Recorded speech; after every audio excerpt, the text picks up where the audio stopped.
Alhamdulillah kita bisa melanjutkan belajar kita dengan dibimbing oleh Al-Imam An-Nawawi rahimahullah ta'ala dengan kitab Riyadhis Shalihinnya. Kita sudah sampai kepada bab yang ke-222, yaitu babu amris shaimi bihifdzi lisanihi. Qala Al-Imam An-Nawawi rahimahullah ta'ala, nafa'na Allahu bihi wa bi ulumihi wa bi ulumi masyayikhihi wa bi ulumi talamidhihi fid daraini amin, ila anqal babu amris shaimi bihifdzi lisanihi. Ini bab yang dibuat Imam Nawawi, bab perintah kepada orang yang berpuasa agar menjaga lisannya, wa jawarihi, dan anggota tubuhnya, anil mukhalafati, dari pelanggaran-pelanggaran, wal musyatamati, dan caci maki, wa nahwiha, dan lain-lainnya. Artinya, kalau kita berpuasa jangan hanya menahan diri dari makan minum dan syahwat urusan hubungan suami istri, akan tapi ada hal lain yang harus kita perhatikan. Kamin sha'imin laisa lahu min siyami ilal ju' wal 'atas. Alangkah banyaknya, kata Nabi, orang yang puasa itu hanya mendapatkan lapar dan dahaga. Dia menahan lapar dan menahan dahaga, dan sukses dia. Sampai maghrib dia sukses. Akan tapi dia tidak mendapatkan apa-apa. Kenapa? Ada hal-hal lain yang tidak dijaga. Lisannya tidak dijaga. Maka ini adalah bab yang membatalkan pahala puasa. Kalau kemarin kita membahas tentang membatalkan zahir puasa. Puasa ada zahir, ada batinnya. Zahirnya adalah zahir fikih yang selama ini kita pelajari. Puasa menahan diri dari makan, membatalkannya dari mulai terbitnya fajar shadiq hingga terbenamnya matahari, itu puasa. Yang membatalkan ada 9. Itu kalau kita sudah menjaga dari itu, puasa kita sah. Cuman apakah pasti diterima, apakah mendapatkan pahala atau tidak, ini harus ada bab lain lagi. Maka ini adalah bab yang membatalkan pahala puasa. Secara zahir puasa kita sudah dapat sah, tapi tidak mendapatkan pahala. Kenapa? Karena ada beberapa pekerjaan yang tidak kita tinggalkan. Dan inilah pendidikan dari Nabi. An Abi Hurairah radhiyallahu taala anhu. Diriwayatkan dari Imam Abu Hurairah radhiyallahu taala anhu, qala, beliau berkata, qala Rasulullah sallallahu alaihi wasallam, baginda Nabi Muhammad sallallahu alaihi wasallam bersabda, idza kana yaumu shaumi ahadikum, jika ada waktu berpuasamu, jika datang atau jika ada waktu berpuasanya salah satu dari kamu, artinya di hari engkau berpuasa, fala yarthuth wala yaskhab, maka awas agar pahalamu utuh, jangan ngomong jorok, ngomong kotor. Wala yaskhab, ngomong kasar yang menyakitkan orang, keras. Ada kotor, jorok. Yashab itu keras, nyakiti orang. Fa in sabbahu ahadun, kalau ada orang mencacinya, jika Anda berpuasa lalu dicaci dan diolok sama orang, au qatalahu, atau ada orang yang menyerangmu, menyakitimu dengan anggota tubuhnya, apakah memukul, nyentil dan sebagainya, yang lempar. Qatalahu, jika ada orang menyerangnya, falyakul, hendaknya ia berkata, inni shaimun, aku berpuasa. Muttafaqun alaihi, hadis ini diriwayatkan oleh Imam Bukhari dan Imam Muslim. Jadi kalau kita berpuasa jangan hanya menahan makan dan minum saja, akan tapi kita harus juga menjaga lisan kita. Jangan ngomong jorok. Bahkan nanti ada riwayat lain, jangan juga berdusta. Artinya jangan bermaksiat dengan lisan kita, karena maksiat lisan kita inilah yang menghabiskan pahalanya. Secara zahir puasa sah, cuman pahalanya tidak dapat. Apa artinya? Maka kata Nabi, laisa lahu kamin shaimin laisa lahu min siyami ilal ju' wal 'atas. Alangkah banyaknya orang berpuasa yang ia dapat adalah hanya lapar dan dahaga. Pahalanya enggak dapat. Kenapa? Lisannya tidak dijaga, perilakunya tidak dijaga. Maka menjaga anggota tubuh ini penting. Dan jika ada orang mencaci kita, mengolok kita, awas, jangan kita membalas. Bisa jadi dengan balasan kita ini akan menjadi habis pahala kita. Maka kalau ada orang mencaci kita atau menyerang kita, memukul kita, maka katakanlah inni shaimun, aku berpuasa. Inni shaimun kita katakan kepada siapa? Kepada diri kita sendiri dan kepada orang tersebut. Tujuannya apa? Kepada orang tersebut agar sadar kalau kita puasa, barangkali dia termasuk orang yang masih ada iman, menghargai orang berpuasa. Sehingga di saat memukul jadi batal karena dia puasa, karena kita puasa. Bilang aku puasa ya akhi. Mau marah nggak jadi. Atau mengingatkan diri kita, maknanya apa? Kamu dicaci sama orang, kamu puasa, jangan balas ya. Itu maksudnya. Kalau kita lupa, kalau diri kita puasa langsung balas-balasan, caci maki, olok-olok, habislah pahala. Katakan inni shaimun, aku berpuasa. Inilah yang dijelaskan para ulama. Mengucapkan inni shaimun, mengatakan aku berpuasa, ini adalah untuk menghindari berlangsungnya atau berlanjutnya kezaliman tersebut. Nah, di sana ada ulama yang memilah dan memisah. Mengucapkannya dengan lesan terang-terangan atau dengan pelan-pelan. Yang jelas dari keterangan ini, ulama yang pertama mengatakan bahasanya ucapkan terang-terangan kepada siapapun. Baik itu puasa sunnah atau puasa fardu. Tujuannya adalah agar dia berhenti dari kezaliman. Aku puasa. Dan katakan kepada dirimu, aku puasa, agar engkau tidak membalas. Ini perkataan ulama. Sebagian ulama membedakan antara jika itu puasa sunnah dan puasa fardu. Sebab puasa ini adalah satu amalan ibadah yang sangat mudah disembunyikan. Berbeda sholat. Kalau sholat orang melihat kita sujud dan rukuk. Tapi kalau anda puasa nggak ada yang tahu. Bohong pun juga mudah. Siang hari puasa masuk kamar mandi 2 gelas habis juga nggak ada yang tahu. 1 dia nggak ada. Jadi sangat mudah disembunyikan puasa itu. Cukup kita membasahi bibir kita pun orang ngira kalau kita makan. Padahal kita tidak makan. Kita bisa menutupi puasa, bahkan kondangan pun kalau kita undangan walimah, kita bisa datang ambil piring, ambil orang lain dikira makan. Ambil piring, masuk ngantri makanan, prasmanan, enggak usah bilang, aku puasa. Enggak usah ngomong gitu. Ambil makanan, temannya suruh duduk, kamu duduk sini. Kenapa? Saya ambilin. Oke, prasmanan. Muter, kasih ke temannya. Dia pulang. Tuan rumahnya seneng. Enggak usah bilang, aku puasa. Aduh, Senin Kemis sudah 50 tahun. Bisa, menutupi puasa sangat mudah. Makanya jangan gampang ngomong aku puasa kalau puasa sunnah. Maka dalam keadaan kita dizolimi pun ulama membedakan. Jika puasa fardu ucapkan. Kenapa? Kalau sudah fardu sudah umum Ramadan sama-sama puasa. Tapi kalau puasa sunnah katakan dalam hatimu aku puasa. Jangan balas. Gak usah. Tapi kalau seandainya kita mengatakan waktu puasa sunnah, aku puasa boleh karena kita didolimi. Kalau tidak ada kasus didolimi, ngapain kita ngomong puasa? Sampai pada tahu semua, oh Senin Kemis, sudah 20 tahun dia puasa Senin Kemis. Hebat. Puasa sunnah mudah disembunyikan. Pribadi antara kita dengan Allah. Mudah menyembunyikan puasa. Sangat mudah menyembunyikan. Kecuali mendadak, tak taunya disuruh. Teman kita, teman keharib kita, tak tahu sudah disiapin hidangan, Masya Allah. Kalau masih rame-rame kan bisa ya. Kalau berdua masa kita pura-pura nggak bisa? Boleh. Afan ya akhi, saya puasa Senin Kemis. Jika engkau nyuruh aku makan, aku makan. Jika kau izinkan aku terus puasa, aku terus puasa. Karena kawan keharib mengatakan, kamu makan, kita jarang ketemu. Makan saja, dapat makanan, dapat pahala. Nah, ini mudah. Jangan sakiti orang, aduh aku afan puasa ya. Padahal dia masakkan penyembelih kambing buat anda datang tak taunya puasa. Nah ini, anda lihat kondisinya. Kalau makanannya biasa aja, makanan yang setiap hari ada di mejanya, kue-kue kecil, anda bisa bertahan. Tapi kalau sudah dimakan hidangan yang sekiranya berat, dia masaknya, disajikan kepada anda, kawan jauh, kawan dekat yang datang dari jauh, dikasih hidangan, tak tanya apa, maaf akhi, saya puasa. Sok bener ente. Seorang murid datang rumah gurunya, puasa. Dihidangkan sama gurunya, puasa. Kalau puasa sunat batalin.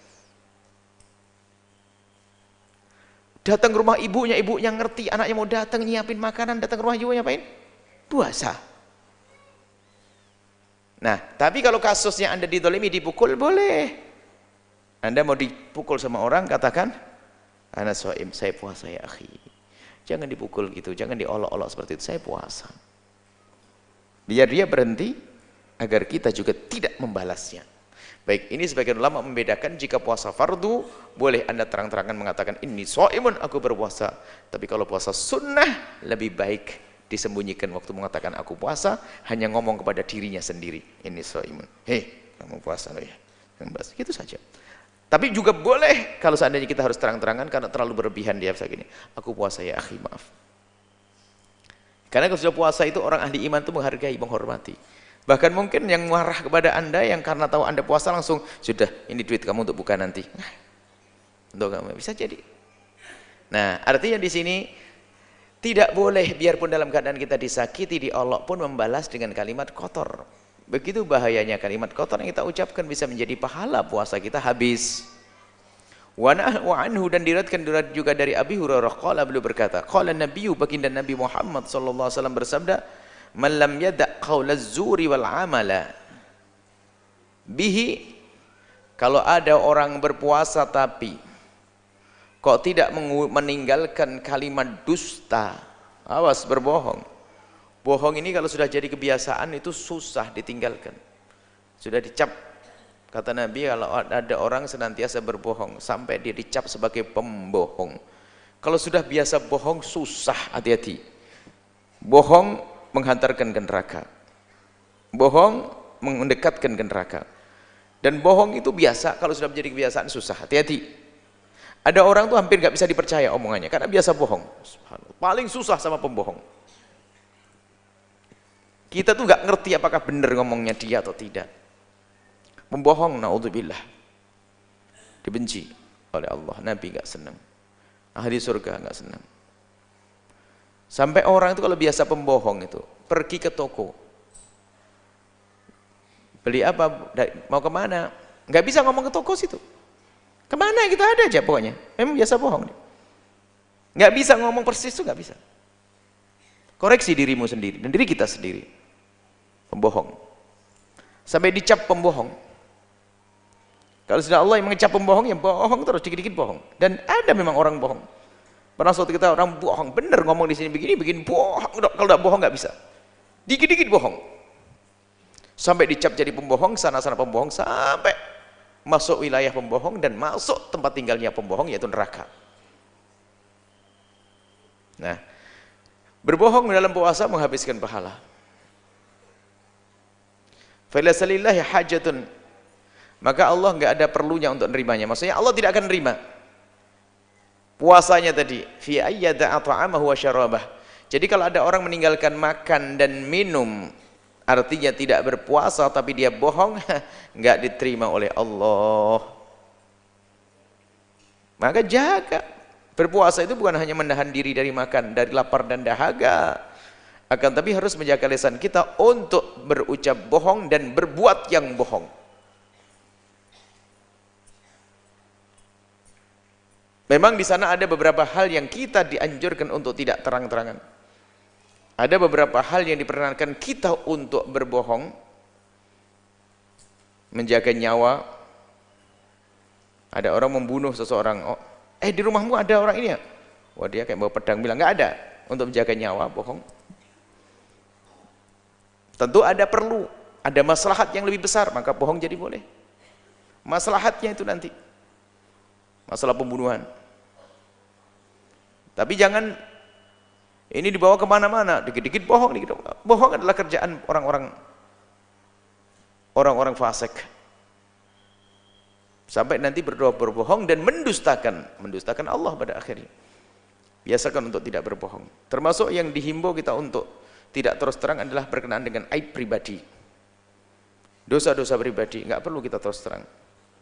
Seorang hamba yang pernah diuji dengan kehinaan misalnya, punya masa lalu buruk, pemabuk, judi, zina, nggak usah berterus terang. Kalau ada orang bertanya nggak perlu dia, karena yang bertanya salah, nggak perlu dijawab. Dan kalau berbohong dengan orang yang bertanya kepada, misalnya ada seseorang yang pernah berzina, kemudian orang itu kok bertanya, nggak perlu dijawab dengan jujur. Karena apa? Pertanyaannya salah, pertanyaan kurang ajar. Kenapa bertanya? Kamu zina ya? Ini pertanyaannya sudah salah dan kurang ajar. Dan pertanyaan yang kurang ajar nggak perlu diberi jawaban yang benar. Dan membohongi orang itu bukan sebuah kebohongan. Karena apa? Aib harus ditutup. Ngapain dia pengen tahu aibnya orang? Kamu berzina ya? Mungkin orang yang ditanya memang pernah berzina, tapi ketahuilah itu urusanmu dengan Allah. Sangat bodoh kalau orang yang tersebut berkata, iya, kenapa? Aku takut berbohong, makanya ngaji, biar tahu. Karena apa? Yang bertanya itu yang salah. Orang bertanya salah nggak perlu dijawab. Karena semua dari kita harus menutup aib diri dan harus menutup aib saudara. Bahkan sebagian ulama mengatakan kalau ada orang bertanya, kamu berzina, itu termasuk wilayah qadzaf, seperti orang menuduh berzina, dicambuk 80 kali. Sampai mengatakan begitu. Kalau ada orang bertanya, suami tanya ke istri, naudzubillah, tanya kepada calon pasang, kamu pernah berzina ya? Itu dicambuk 80 kali. Maka pertanyaannya itu sudah tidak syar'i. Karena pertanyaan tidak syar'i tidak perlu dijawab. Jawaban apapun sah bagi orang tersebut, wong dia tidak syar'i. Seperti bertanya begini, Bu, itu tempatnya orang kaya ya. Saya ingin mencuri tempat itu. Terus kira-kira jam berapa orangnya pergi? Perlu dijawab? Nggak perlu, pertanyaan kurang syar'i. Jangan, wah saya tidak bisa berbohong ini. Oh, gila dia. Saya tidak boleh berbohong. Jam 8 malam dia baru pulang. Oh gitu ya, baik. Tidak, karena pertanyaan tidak syar'i. Baik, jadi berbohong, awas, menghabiskan pahala puasa. Hanya beberapa kasus yang memang berbohong diperkenankan untuk tadi tujuan-tujuan. Ini sekelumit yang kami hadirkan tadi. Intinya di sini. Kalau kita berbohong dalam berpuasa, berbohong maka menjadikan pahala kita habis. Bahkan dalam riwayat lagi ada khamsun yuftirna shaima. Ada 5 hal yang membatalkan orang berpuasa. Al-ghibatu, menggunjing. Membatalkan apa? Membatalkan pahala puasa zahirnya sah. Wan namimatu, adu domba.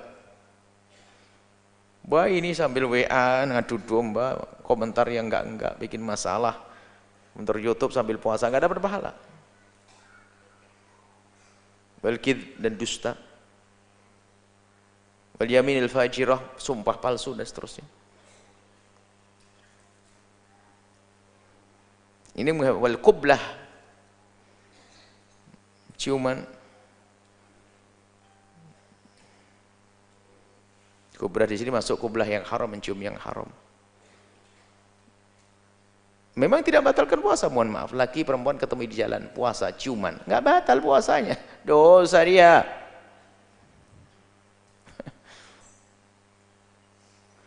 Begitu.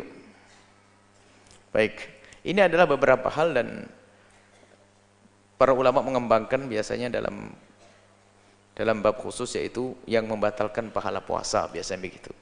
Yaitu berdusta, menggunjing, perbuatan dosa. Ini harus kita jaga, mata kita dari pandangan yang haram, telinga dari mendengar yang haram. Makanya kalau sudah puasa itu harus puasa benar untuk mendapatkan pahala. Apa yang kita tonton? Wah, puasanya rajin setiap Senin Kamis, setiap hari puasa.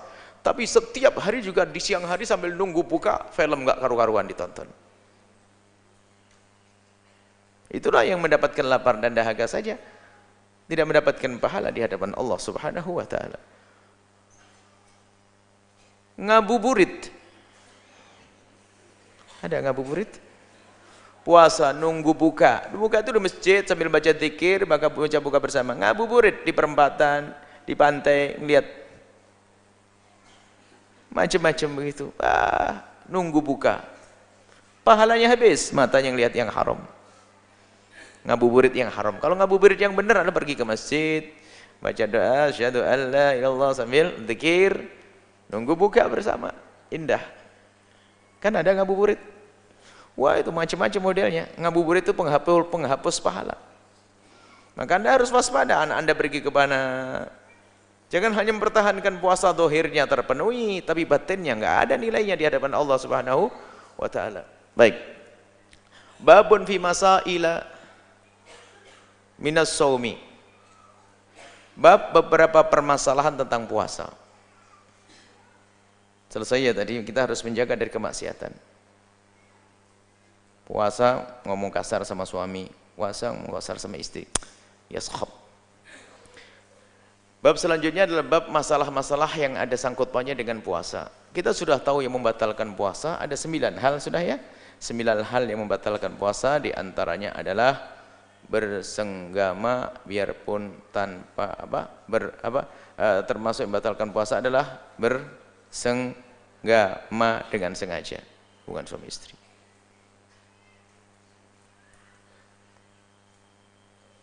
Makan, memasukkan satu ke lubang depan, lubang belakang, ya enggak? Masukkan ke lubang 5, memasukkan satu ke lubang 5. Membatalkan puasa yang pertama adalah memasukkan sesuatu ke salah satu lubang 5, mulut, hidung, telinga, lubang depan, lubang belakang. Kalau jelasnya itu makan kalau mulut, minum kalau mulut, itu membatalkan puasa. Kapan itu? Di saat sengaja. Dalam hadis disebutkan ini. An Abi Hurairah radhiyallahu taala anhu. Diriwayatkan oleh Imam Abu Hurairah radhiyallahu taala anhu, ani Nabi sallallahu alaihi wasallam, dari baginda Nabi Muhammad sallallahu alaihi wasallam. Qala, beliau bersabda, "Idza nasiya ahadukum," kalau lupa salah satu dari kalian, fa akala aw syariba, lagi puasa, lupa makan satu piring munjung lagi, plus 2 gelas 3 gelas susu, syariba, minum. Tak-taunya setelah selesai, alhamdulillah, diingat sama istri, "Pak, baru ngapain?" "Sarapan saya terlambat." "Loh, kan puasa." "Alhamdulillah, waktu makan kok nggak sadar, rezeki." Falyutimma saumahu, maka puasanya sah, tinggal nyempurnakannya. Lupa, paham enggak? Lupa itu nggak bisa dibuat-buat. Kalau buat-buat pura-pura lupa, berarti nggak lupa. Lupa itu ya lupa, Allah buat dia lupa, nggak bisa orang buat pura-pura lupa itu. Biarpun pagi hari sudah disiapkan tetap sah. Ada anak nakal, santri nakal. Dia sampai sahur siapin kue-kue di depan tempat tidurnya. Habis bangun pagi kan biasanya nyambil, dia ngerti dia. Kalau habis sarapan, habis pagi sholat bangun-bangun langsung ngemplok rotinya. Pas akhirnya ya habis sahur tidur lagi, siapin roti, barangkali pagi bisa makan. Ya betul, karena dia niat lupa, inget ya nggak jadi makan. Tapi kalau seandainya lupa beneran, makan kenyang, rezeki, puasanya sah. Makanya kalau orang lupa puasa sah, lupa bersenggama sah. Lupa bersenggama selesai baru, "Bang, lo kita puasa." "Hah, rezeki." Enggak ada tak. Fa inna ma at'amahu Allahu wa saqah. Hendaknya dia menyempurnakan puasanya karena sesungguhnya dia telah diberi makan oleh Allah dan diberi minum. Dalam keadaan puasa Allah masih memberi makan minum. Ini istimewa. Dan puasanya sah. Tapi enggak bisa orang begitu 1 2 ini kejadian. Dari pagi ada kerasa lapar sudah ingat puasa, lupa. Baik. Muttafaqun alaih, hadis diriwayatkan oleh Imam Bukhari dan Imam Muslim. Wan Laqit bin Sabirah, dari Laqit ibn Sabirah radhiyallahu taala anhu, semoga Allah senantiasa memberikan keridhaan kepada beliau. Qala, beliau berkata, "Qultu," aku bertanya, "Ya Rasulullah, wahai Rasulullah, akhbirni anil wudu'i." Beritahu aku tentang wudu. Wudu di sini bukan wudu biasa. Kalau wudu biasa sudah jelas dalam Al-Quran. Ya ayyuhalladzina amanu idza qumtum ila sholati faghsilu wujuhakum wa aydiyakum ilal marafiqi wamsahu bi ru'usikum wa arjulakum ilal ka'bayn. Kalau wudu sudah jelas, sahabat Nabi juga tahu. Membasuh wajah, tangan, mengusap kepala dan seterusnya. Cuman kalau ada pertanyaan begini berarti pertanyaan kesempurnaannya. Saya wudu sudah tahu. Beritahu aku tentang kesempurnaan wudu. Qala asbighil wudu'a. Kata Rasulullah, kalau wudhu tuh jangan ngepres-ngepres, sempurnakan wudhumu. Ada batas wudhu, minal famsuhu arjulakum, famsuhu wa aydiyakum, membasuh tangan. Tangan tuh sampai ilal marafiq, sampai siku. Tapi jangan pelit-pelit. Anda tambahkan naik sedikit. Tentunya dalam keadaan Anda normal, seorang wanita dalam keadaan tertutup auratnya, lingkungannya tertutup. Kalau depan laki-laki beda lagi. Sangat ya ini. Dalam keadaan Anda aman di rumah sendiri atau tempat wudhu wanita yang terhormat, atau kaum bapak-bapak, aman. Jangan pelit-pelit wudhu. Memang batas semua adalah begini. Jangan ngepres banget deh. Lebihkan. Sunnah sampai tengah lengan atas. Kalau kaki sampai setengah betis. Ibu-ibu kaki sampai setengah betis kapan itu? Dalam keadaan ibu aman dari lihat kaum pria. Tapi jangan ibu mengejar sunnah di tempat umum sak betisnya diangkat. Ya nggak benar itu. Ada sebagian wanita memang mungkin pendidikannya yang sangat kurang, bahkan kita menemukan di saat mereka di tempat-tempat umum kalau wudu langsung mau mentang-mentang mau wudu itu masih di depan ada kaum laki-laki selepas kerudungnya semuanya sudah lengannya dibikinin kayak ngajak perang itu. Ditutup, nggak boleh ibu, nggak boleh kelihatan. Ini rambut juga nggak boleh dilihat. Dosanya sudah dapat nanti. Jadi asbihul wudu, sempurnakan wudumu. Al-ghurrah wa tahjil, ghurrah itu bersih ya Pak. Jadi jangan press batas. Ini ada ditambahkan sedikit. Bagian kepala diambil, bagian lengan atas diambil, kemudian bukan hanya press ke mata kaki sampai setengah betis. Naik ke atas mata kaki, asbihul wudu. Wa khallil bainal asabi, dan kalau berwudu itu berusahalah untuk mengambil kesunnahan, kesempurnaan, takhlil bainal asabi.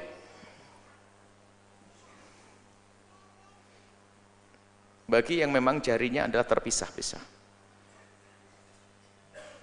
Kalau jarinya nempel dari hadir nempel nggak usah dibelah. Haram karena sudah ada sebagian jari yang nempel, mohon maaf, itu nggak usah dipaksa, ini harus dipisah. Bahkan operasi pun nggak perlu. Karena sudah dari gitu. Tapi kalau karena ada lengket-lengket apa macam-macam, maka kalau khawatir tidak nyampe air wajib takhlil, itu tidak sunnah lagi. Jika ada sesuatu yang menempel di sini, maka harus jadi gini, gitu. Jadi kemudian kalau jemari kaki, bainal asabi itu ya jemari. Jemari apa sih? Jemari apa? Ya tangan dan kaki, nggak ada jemari kepala. Berarti kaki juga asabi sudah cukup. Kaki tahlil. Kalau kaki itu karena kaki itu tempatnya menginjak sesuatu yang ada di bawah yang mungkin sekali adalah kotor, maka hendaknya jangan royal tangan. Tangan ini ada untuk megang wajah kita, ada untuk megang bagian-bagian. Maka untuk jemari kaki, maka hendaknya Anda menggunakan ini saja. Satu. Dicontohin. Kakinya di bawah, jadi nggak bisa naik. Kalau kakinya di atas susah.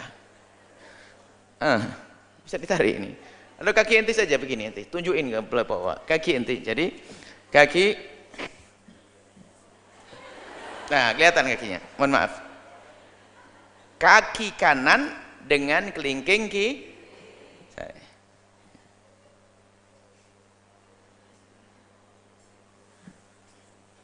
kaki kiri tetap dengan kelingking kiri. Jangan royal jemari. Kalau gini juga boleh, pakai kaki semuanya, tangan juga boleh. Cuman intinya adalah tahlil. Kesempurnaannya para ulama mengatur adalah jangan royal tangan. Karena ini adalah biasanya untuk tempat-tempat yang bersih, cukup di kelingking nanti. Kalau gini kaki gini, kaki kanannya sekirinya gini. Itu tahlil asabi. Wabalih fil istinsyak. Memasukkan air ke hidung. Ini bisa membersihkan kotoran hidung dan bisa ada kesehatan juga, biar hidung itu bersih, menghirup air. Kemudian dikeluarkan lagi istinsar. Illa an takuna shaiman, kecuali dalam keadaan puasa nggak boleh berlebihan. Kalau puasa pelan-pelan saja. Tapi kalau dalam keadaan kita tidak puasa, agak serius istinsaknya. Sampai masuk ke dalam itu bersih. Membersihkan hidung. Itu sunnah. Disebutkan sunnah. Nah ini dimasukkan oleh Imam Nawawi bab puasa. Sebetulnya akhirnya di situ nanti dibahas. Semua sunnah wudu yang kelihatannya akan membatalkan, bukan batalkan, mengarah kepada sesuatu yang membatalkan puasa, maka bisa didatangkan. Contoh, Membatalkan puasa adalah memasukkan sesuatu ke lubang mulut. Kita harus paham ilmu yang sudah sampai, yaitu maksudnya nelennya.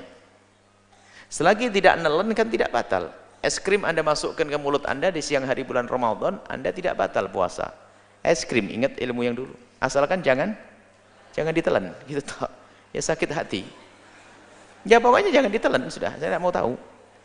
Nah, maka kadang-kadang orang ragu, kok es krim nggak batal puasa masukkan mulut? Iya, karena memang yang membatalkan hanya nelennya saja. Dikembangkan lagi, tapi makruh kalau itu, karena es krim usil banget es krim masukkan ke mulut. Cuman nanti ada yang bukan usil, ibadah, yaitu berkumur dalam wudhu. Nah, kan sama masukkan ke mulut. Maka tidak usah ragu bahasanya, berkumur dalam wudhu tetap sunnah, biarpun kita berpuasa. Berkumur dalam wudhu adalah tetap sunnah, biarpun kita berpuasa. Baik, termasuk istinsyaknya dan seterusnya. Ini adalah kesunahan-kesunahan di dalam puasa yang dihadirkan. Wa Aisyah radhiyallahu taala anha, dirikan dari Sayyidah Aisyah radhiyallahu taala anha, qalat, beliau berkata, kana Rasulullah sallallahu alaihi wasallam, ada baginda Nabi Muhammad sallallahu alaihi wasallam wa yudrikuhul fajru. Nabi Muhammad itu masuk fajar, waktu subuh tiba.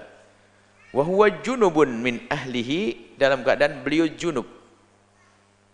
Beliau junub itu adalah punya hadas besar, min ahlihi, karena keluarga, mohon maaf, karena berhubungan suami istri. Baginda Nabi junub tidak pernah mimpi basah. Ihtilam, kalau kita sering digoda oleh syaitan sehingga mimpi basah, mimpi keluar mani. Itu tidak terjadi pada Nabi. Kalau Nabi junub adalah urusan ibadah, yaitu dengan istri. Kalau manusia biasa seperti kita masih dibuai oleh syaitan, ihtilam. Nabi SAW berhubungan suami istri di tengah malam, belum sempat mandi, lalu datang waktu subuh. Bagaimana? Tsumma yaghtasilu wa yasumu, puasanya sah. Jadi mandi besarnya tidak harus sebelum terbitnya fajar shadiq. Mandi besarnya tidak harus sebelum subuh tiba. Akan tapi kalaupun subuh tiba, tidak apa-apa, puasa tetap sah. Anggap saja belum sempat mandi seorang wanita, mohon maaf, wanita ini biasanya agak sibuk, karena apa? Sudah baru melayani suami, setelah itu dia harus menyiapkan sahur dan sebagainya, belum sempat mandi, keburu datang waktu subuh. Puasa musah, nggak usah pusing. Baru nanti mandi untuk sholat subuh. Bahkan kalau tidak mandi seharian pun tetap sah puasanya, tapi dosa dia nggak sholat. Ini makanya kan tidak ada membatalkan, jadi seperti itu. Ibu-ibu tidak usah khawatir, dan jangan memaksa harus mandi di malam hari, tengah malam. Ini termasuk kesalahan ibu yang jarang ngaji itu, sehingga melayani suami itu betul-betul ogah-ogahan. Kenapa? Kebayang kalau habis hubungan dengan suami harus mandi besar, sehingga kalau sudah berhubungan dengan suaminya itu sudah kebayang mandi besarnya, sehingga dia nggak maksimal. Sudah nggak maksimal karena ingat mandinya. Karena yang dipahami oleh ibu yang jarang ngaji ini, habis berhubungan dipikir harus langsung mandi. Ya apa hubungannya habis isya, mandinya sebelum subuh, nggak apa-apa. Ini ada memang sebagian wanita kalau berhubungan langsung mandi besar. Memang itu sunnah, tapi tidak harus. Mandi besar di tempat yang dingin, nggak ada air panas, setengah demam lagi, matilah itu orang. Ada ilmunya ibu, jadi nggak apa-apa. Habis subuh berhubungan suami istri, mandinya menjelang duhur boleh menunda. Termasuk dalam keadaan berpuasa, malam berhubungan suami istri, kemudian belum sempat kok masuk waktu subuh tiba, puasanya tetap sah. Tinggal nanti mandi untuk sholat subuh. Wa Aisyah, dan diriwayatkan dari Sayyidah Aisyah radhiyallahu taala anha, wa Ummi Salamah, dan dari Sayyidah Ummi Salamah radhiyallahu taala anhuma, semoga Allah senantiasa memberikan keridhaan kepada kedua dari beliau Siti Aisyah dan Sayyidah Ummu Salamah. Qaulata, beliau bercerita, kana Rasulullah yusbihu junuban min ghairi hulmin.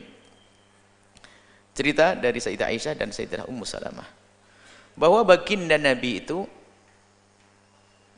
masuk waktu subuh dalam keadaan junub, belum sempat mandi besar, min ghairi hulmin, bukan karena mimpi. Ini keterangan lain. Nabi tidak pernah ihtilam. Nabi tidak pernah mimpi basah. Dan sekarang ada orang minta ijazah agar bisa mimpi basah karena belum bisa nikah. Saya pengen dapat ijazah biar mimpi basah. Pengen berhubungan dengan perempuan yang nggak dosa dalam mimpi. Orang-orang soleh berusaha menghindar dari itu semuanya. Menghindar dari itu semua. Dan Nabi tidak pernah ihtilam. Karena ihtilam adalah li'batu syaitan. Permainan syaitan. Syaitan membuai, menghayalkan. Mama mimpi basah. Dan sebagian solehin itu tidak sampai derajat ihtilam. Karena mohon maaf, itu memang seperti sesuatu yang sudah terkumpul, kalau waktunya keluar dia akan keluar. Kalau tidak dikeluarkan dengan secara semestinya hubungan suami istri yang halal, maka dia akan keluar dalam bentuk ihtilam, mimpi basah, atau tiba-tiba di saat terbangun ada sesuatu tapi dia tidak pernah bermimpi. Yang penting harus keluar. Ada yang keluar. Nah, di saat seseorang dalam keadaan junub, apakah mimpi basah? Misalnya itu tadi, bukan harus hubungan suami istri. Itu kan Nabi hubungan suami istri, tidak ada ihtilam bagi Nabi, tidak ada pernah mimpi basah Nabi. Kita misalnya di malam hari mimpi basah. Waktu mau sahur basah celana kita, ada air mani. Berarti saya harus mandi besar. Sahur belum sempat selesai, belum sempat mandi besar, datang waktu subuh. Maka thumma yasumu, hendaknya dia melanjutkan puasanya. Nabi pun melanjutkan. Wanita haid, hati-hati. Wanita haid, subuhnya jam 4.30 waktu Cirebon, karena ini didengar juga oleh orang luar Cirebon. Anggap saya waktu Cirebon, Jawa Barat, subuh pukul 4.30. Pukul 4.25 ibu suci, maka sudah wajib puasa. Mandi besarnya gampang nanti setelah subuh. Jadi tetap niat puasa, jelas. Pokoknya, tapi kalau sucinya adalah setelah subuh tiba, ya tidak. Karena apa? Subuhnya apa? Sucinya setelah subuh tiba. Habis subuh, habis sholat subuh, habis adzan subuh masih keluar. Tak lama kemudian dia berhenti darah haidnya. Maka dia tidak wajib puasa karena bagian daripada hari yang dia harus berpuasa terkena darah haid. Tapi kalau darah haidnya terputus, berhenti, dia suci sebelum adzan subuh, sebelum fajar tiba, sebelum subuh tiba, biarpun dia belum mandi, kalau dia yakin bahasanya itu adalah hari berhentinya darah, maka dia wajib berpuasa.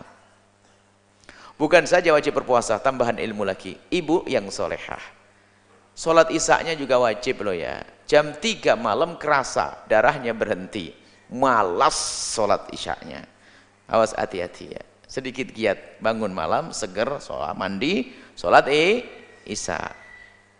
Sholat isya-nya, ini tambahan. Baik, ini adalah masalah sholat subuh. Thumma yasumu, bagi orang yang junub kemudian masuk waktu subuh,